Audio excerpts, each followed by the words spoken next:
Hey friends, if you wish to stop your computer from locking your windows automatically, then please watch this video. I will guide you through two procedures. So the first one is to right click on the start button and select settings from the menu.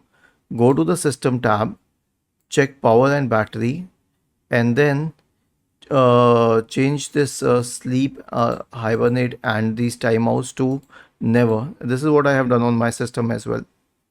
Go to screen sleep and hibernate timeouts and change this to never, and it will never lock your computer, because if it was set at anything else then it will lock your computer after a while.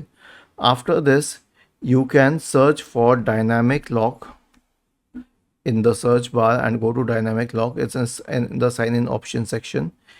Click on the download pointing arrow associated with it, and if dynamic lock is enabled here, there's a checkbox, then uncheck it, because it should not be working with your system.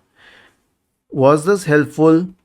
If yes, then please subscribe to the channel, and if not, then let us know in the comment section of this video on how we could help you further. Thank you for watching this video and have a nice day.